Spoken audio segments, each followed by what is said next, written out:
Assalamualaikum warahmatullahi wabarakatuh. Sebelumnya izinkan saya memperkenalkan diri. Nama Muhammad Figa Prayoga Samsudin dari jurusan Sistem Informasi. Di sini saya akan mempresentasikan hasil kerja saya dan juga saya di sini akan mempresentasikan analisis uji regresi, korelasi, dan serta uji validitas dan reliabilitas. Langsung saja kita masuk ke soal. Di sini saya sudah membuat datanya yang tema bisnis di judulnya seorang pengusaha roti mengetahui jenis roti yang memiliki pengaruh signifikan terhadap pendapatannya. X1-nya saya kasih nama roti pandan, X2-nya saya beri nama roti coklat, X3-nya saya beri nama roti keju, dan Y-nya saya kasih nama pendapatan. Oke, bisa dilihat ini datanya, 33 data. Langsung saja kita menuju ke SPSS-nya.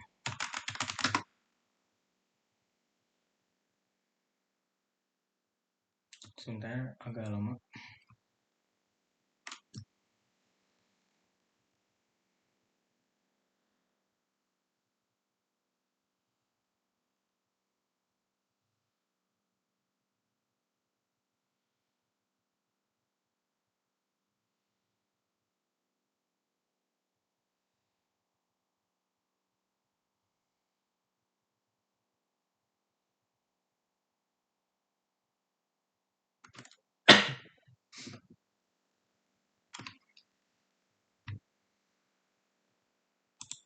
Oke, di sini sudah muncul ya SPSS-nya.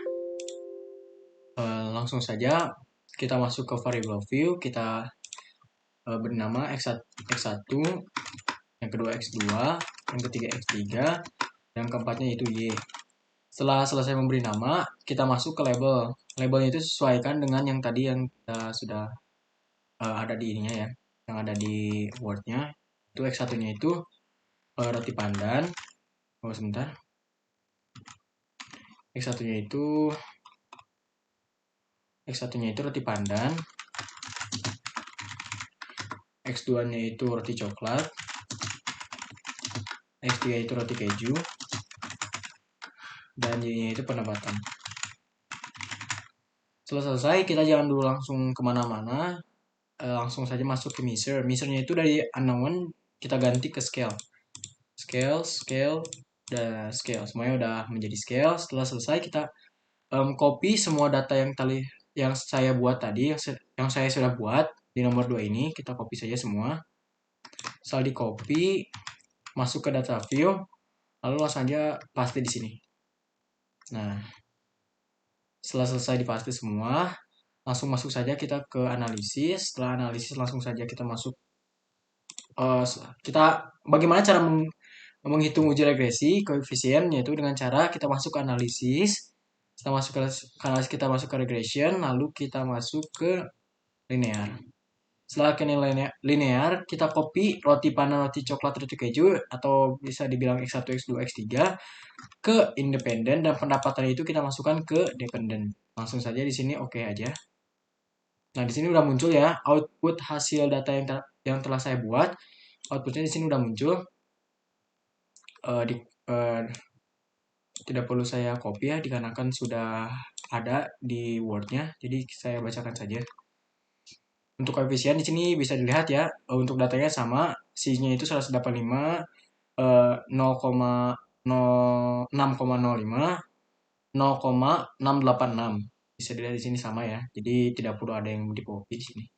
Dan untuk menghitung uji hipotesis dilakukan dengan penelitian uji T, dilihat dari variabel roti pandan X1, roti coklat X2, dan roti keju X3 adalah 0,185, yaitu ini bisa dilihat ya, 0,1285 ada di siege, 0,605 di sini, dan 0,686 di sini. Dengan tingkat kepercayaan 0,05 dalam kurun 95% dapat disimpulkan secara parsial bahwa X1 sebesar 0,185 lebih besar 0,05 sehingga X1 tidak terdapat pengaruh terhadap Y. Yang berarti roti pandan tidak berpengaruh terhadap pendapatan. X2 sebesar 0,6,5 lebih besar dari 0,05 sehingga tidak memiliki pengaruh yang signifikan terhadap Y. Yang berarti coklat tidak berpengaruh terhadap pendapatan dan variabel X3 sebesar dan variabel X3 sebesar 0,686 lebih besar 0,05 sehingga variabel roti keju tidak terdapat pengaruh terhadap pendapatan.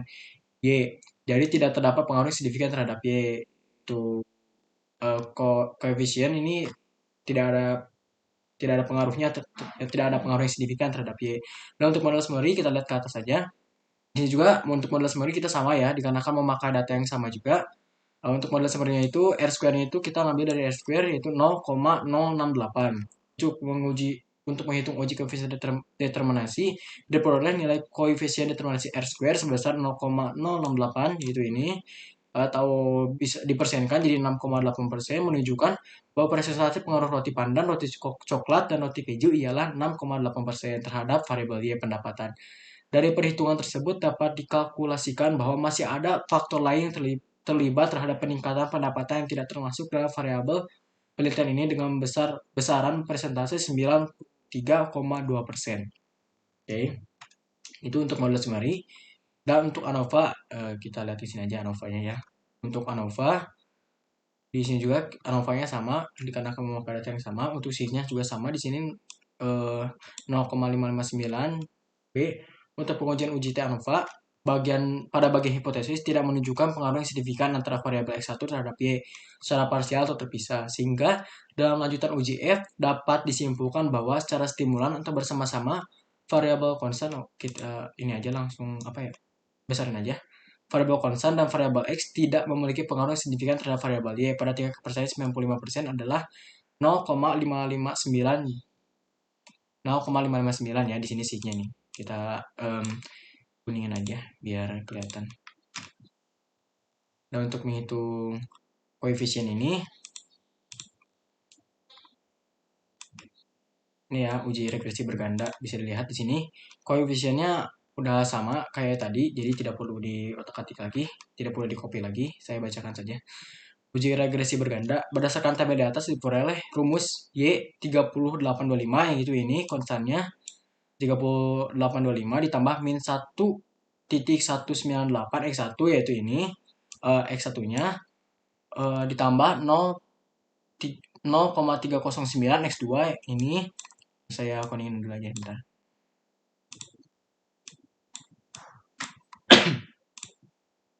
Nol koma tiga nol sembilan dan X3-nya itu 0,256. Ini ya, kita kuningin. Dari rumus regresi linear berganda tersebut dapat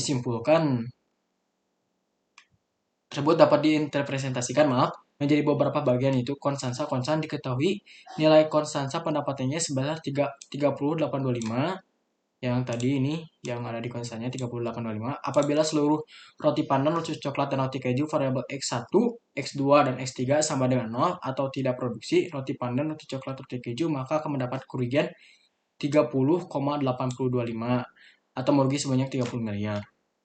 Untuk roti pandan variabel X1 terhadap Y, nilai koefisien roti pandan sebesar min 1,198. Hal ini mengandung arti bahwa setiap dengan memisahkan variabel X atau roti pandan dalam suatu periode adalah 8 juta. Ini 8 juta ini diambil dari mana? Diambil dari angka terbesar di data yang saya tadi buat. Di sini kan X2-nya, X1-nya itu data terbesar itu 8 ya. Jadi 8 juta itu dari mana? Dari angka terbesar X1 ini. Kembali lagi 8 juta, maka Y 30 3825 konstannya ditambah min 1,198 X1 dalam kurung 8 dan sebagainya. Kalau misalkan dijumlahin ini semua jadi 21,241 miliar. Untuk C roti coklat X2 terhadap Y, nilai koefisien roti coklat sebesar 0,039. Ini 0,309. Hal ini mengandung arti bahwa setiap dengan memisahkan variabel X atau roti coklat dalam suatu periode adalah 10 juta. 10 juta ini diambil dari angka terbesar di data yang saya buat tadi. Angka terbesar itu 10. Jadi 10 juta ya di sini. Maka Y sama dengan 30,825 ditambah 0 dalam kurung X1 ditambah 0,039. Ini X2-nya dalam kurung 10 ditambah 0 dalam kurung S3 ditambah E sama dengan 420,82 miliar. Untuk D, roti keju X3 terhadap Y, nilai koefisien roti keju sebesar 0,256. Hal ini mengandung 0,256 ya. Di sini 0,256. Hal ini mengandung arti bahwa setiap dengan memisahkan variabel X3 atau roti keju dalam suatu periode adalah 10 juta. Ini juga 10 juta diambil dari angka terbesar yang saya buat di datanya ya. Maka Y 30,825 ditambah 0, X1 dalam kurung X1 ditambah 0, dalam kurung X2 ditambah 0,256 dalam kurung 10 ditambah E. Y-nya yaitu 33,385. Jadi dapat disimpulkan bahwa seandainya dalam periode tertentu pengusaha melaksanakan semua proses dalam variabel X1, X2 dan X3 secara maksimum, maka Y 30 30,825 ditambah min 1,198 dalam kurung 8 ditambah 0,039 dalam kurung 10 ditambah 0,256 dalam kurung 10 ditambah E sama dengan 24,191 sehingga pendapatan pengusaha roti tersebut sama dengan 24,191 seperti itu ya. Dan untuk korelasi ini kita langsung saja masuk ke SPSS-nya. Bagaimana cara menghitung korelasi ini? Kita masuk ke SPSS-nya langsung saja. Ini kita closing dulu aja bentar. Nah, di sini kan datanya pakai yang tadi sama datanya. Jadi udah aja langsung kita ke analisis, kita masuk langsung ke analisis. Setelah masuk ke analisis, kita masuk ke correlate dan klik yang di ini nih, bivariate. Klik bivariate. Nah, setelah selesai variabel X1, X2, X3, Y semuanya copyin ke variabel ini. Jadi di blok semua aja, langsung pick ke variabel. Setelah selesai langsung okein aja. Nah, udah muncul ya ini output dari data saya. Data yang saya tadi buat, outputnya udah keluar di SPSS. Kita kecilin dulu sebentar. Nah, bisa dilihat ya. Ini datanya sama untuk pendapatan itu atau Y min 221 sama ya. 0,216, 33, 0,60, 0,741, 0,82, dan 0,650. Bisa dilihat sama kan? Jadi tidak perlu di copy dikarenakan sudah sama di boardnya. Nah, saya jelaskan saja di sini ya. Korelasi penarikan kesimpulan, korelasi roti pandan X1 terhadap pendapatan Y nilai SIG 0,216 yang ini ya SIG-nya 0,216 lebih besar 0,05 maka HO diterima, berarti tidak terdapat pengaruh yang signifikan antara variabel roti pandan X1 terhadap variabel pendapatan Y. Tabel Pearson correlation yang ini Pearson correlation itu yang min 221 ya. Pearson correlation memaparkan nilai koefisien korelasi sebesar 0,221 min 0,221 yang berarti tidak ada korelasi antara variabel roti pandan X1 dengan variabel pendapatan Y. Yang keduanya korelasi roti coklat X2 terhadap pendapatan Y. Nilai SIG-nya itu 0,741 ya. 0,741 lebih besar 0,005 maka HO ya diterima, berarti tidak terdapat pengaruh yang signifikan antara variabel roti coklat X2 terhadap variabel pendapatan Y. Tabel Pearson correlation memaparkan yang ini tabel Pearson correlation 0,060 memaparkan koefisien korelasi besar 0,060 yang berarti korelasi kuat antara variabel roti coklat X2 dengan variabel pendapatan. Dan untuk korelasi keju X3 terhadap pendapatan Y. Nilai SIG-nya itu 0,650 lebih besar 0,05 maka HO diterima, berarti tidak terdapat pengaruh yang signifikan antara variabel roti keju X3 terhadap variabel pendapatan Y. Tabel Pearson correlation memaparkan nilai koefisien ini yang 0,682 ya untuk nilai korelasi sebesar 0,082 yang berarti korelasi sangat kuat antara variabel roti keju X3 dengan variabel pendapatan. Untuk nomor 2, penjelasan nomor 2 di SPSS sudah selesai. Kita langsung saja menuju ke nomor 3 yaitu hasil uji coba angket dengan jumlah item pernyataan sebanyak 4 dan responden sejumlah 33 dengan rentang tentang 1 sampai 4. Oke ya. Untuk lembar kerjanya di sini bisa dilihat jumlah item instrumen 44, jumlah responden instrumen itu 33, DF-nya 6 kurangi 2 dari 33 itu N itu 33 ya, dikurangi 2 sama dengan 31, maka R tabelnya itu 0,355. Nah, bagaimana cara menghitung uji validitas ini? Kita masuk saja langsung ke SPSS-nya. Ini kita keluarin dulu aja ya. Keluarin, kita new, langsung saja ada data. Nah, setelah muncul, closing dulu. Yang untuk data yang tadi kita close juga ya.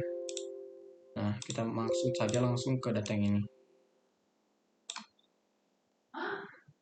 Nah, selesai masuk ke SPSS-nya, kita masuk saja langsung ke variable view yang ini ya. Kita masuk saja ke variable view. Setelah masuk ke variable view, kita ganti namanya, kita beri namanya itu item 1, yang kedua item 2, yang ketiga item 4, item 3, maaf. Dan untuk yang keempat itu item 4.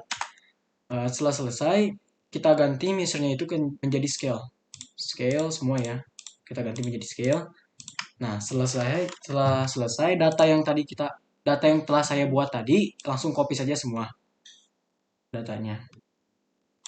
Copy, langsung pastekan saja di data view di sini ya. Langsung paste saja di sini. Nah, setelah selesai dipaste, langsung masuk saja ke analisis. Setelah masuk ke analisis, kita masuk ke scale dan reliability analysis.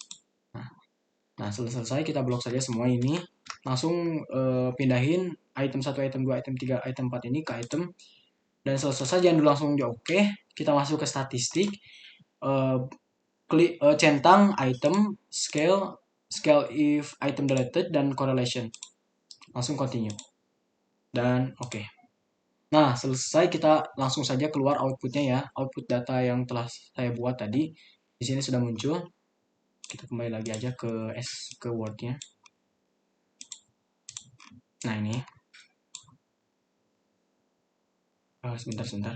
Ada error. Untuk item total statistik ya, uji validitas. Ini bisa dilihat untuk ini sama ya. Tuh, bisa dilihat di sini. Min 0,148 yang ini 0,267, 0,202 dan 0,005. Bisa lihat sini. 0,005. 005 ya. Kalau misalkan nggak dibaca nolnya itu jadi 0,005. Nah, kita dikarenakan sudah sama datanya, jadi saya tidak perlu mengcopy dari SPSS-nya ke Word ya, dikarenakan sudah sama, jadi saya jelaskan saja. Untuk item soal nomor 1, corrected item total correlation sama dengan 0,148 yang ini bisa dibaca min 148 jika tidak memakai 0 kurang dari R table 0,355, maka total item nomor 1 tersebut tidak valid. Dengan demikian item instrumen 01 tidak bisa digunakan. Untuk item soal nomor 2, corrected item total correlation 0,267 atau bisa dibaca aja 267 ya, kurang dari R table 0,355, maka total item 02 tersebut tidak valid. Dengan demikian item instrumen nomor 2 juga tidak bisa digunakan. Dan untuk item soal nomor 3, corrected item total correlation 0,202, kalau misalkan nggak dibaca nolnya jadi 202 aja. Masih sama kayak tadi, kurang dari R table yaitu 0,355, maka total item nomor 3 juga tersebut tidak valid ya. Dengan demikian item instrumen nomor 3 tidak bisa digunakan juga. Untuk item soal nomor 4 sama ya, di sini 0,005 kurang dari R table 0,355, maka item nomor 4 juga tidak valid. Dengan demikian item instrumen nomor 4 tidak bisa digunakan juga sama. Jadi untuk data yang saya buat ini semuanya tidak valid ya, interpretasinya sama tidak valid. Oke, langsung kita masuk ke uji reliabilitas. Di sini kita lihat ya uji reliabilitasnya. Nah, reliabilitas statistik udah sama di sini 154, 0,154, 120 dan 4. Jadi udah sama dan tidak perlu di-copy dikarenakan sudah sesuai. Jadi saya jelaskan saja di sini. Kembali pada table reliability statistik, lihat nilai Crouch-Batch alpha based yang ini ya. Crouch-Batch alpha based on standardized item. Nilai tersebut yaitu 0,120 dan masih sama, yaitu kurang dari R table 0,35. Berarti tes secara keseluruhan tidak reliable dan tidak valid. Jadi tidak bisa melakukan atau tes instrumen ini dalam survei dan harus melakukan uji coba ulang dengan instrumen sudah diperbarui.